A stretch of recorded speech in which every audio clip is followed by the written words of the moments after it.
Assalamualaikum warahmatullahi wabarakatuh. Perkenalkan, nama saya Trupadi Pancalaretia Brahmarula Sita, absen 12.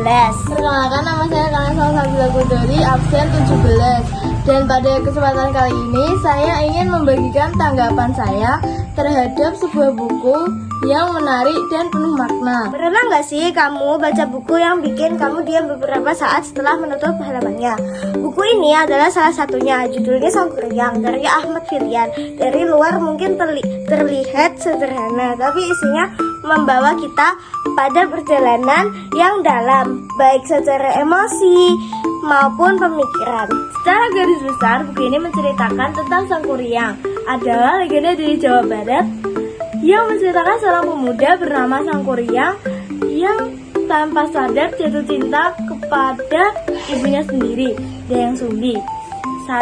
Saat kecil, Sang Kuryang diusir karena membunuh anjing peliharaan yang ternyata adalah ayahnya sendiri.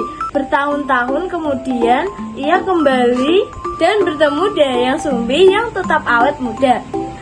Tidak menyadari hubungan mereka, Sang Kuryang ingin menikahinya untuk menggagalkan niat itu. Dayang Sumbi memberi syarat membuat danau dan perahu dalam semalam.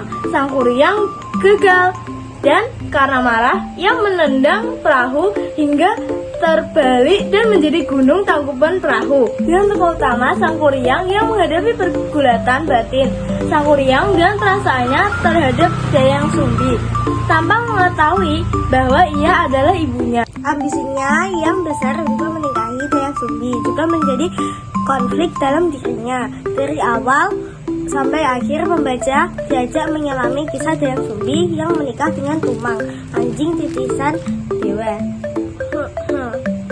dan melahirkan Sang Kuryang. Sang Kuryang tidak mengetahui siapa ayahnya. Secara perlahan membangun suasana dan ketegangan. Buku ini bukan cuma soal cerita, tapi juga soal bagaimana kita melihat hidup, pilihan, atau bahkan diri sendiri. Saya paling suka dari buku ini adalah gaya penulisannya. Ahmad Filian berhasil menyampaikan emosi dengan amarah. Dayang Sumbi digambarkan dengan tindakan memukul kepala Sang Kuryang. Cinta dan ketertarikan Sang Kuryang pada Dayang Sumbi ditunjukkan melalui keinginan untuk menikahinya. Keputusan Sang Kuryang saat menyadari dirinya ditipu termanifestasi dalam tindakannya menjebol bendungan dan menendang perahu. Karakter-karakternya terasa hidup dan nyata dengan dialog yang tidak berlebihan dan mengena. Tema seperti ini ceritanya dengan jelas mengangkat tema tabu, khususnya incest. Reaksi Dayang Sumbi dan konsekuensi yang terjadi menunjukkan betapa kuatnya larangan tersebut dalam masyarakat. Ini menjadi pengingat tentang pentingnya batasan dan norma sosial. Disampaikan tanpa menggurui, justru lewat cerita yang mengalir, alami. Bahkan latarnya pun terasa kuat dan mendukung suasana yang dibangun. Kalau harus menilai, saya kasih 8,5/10.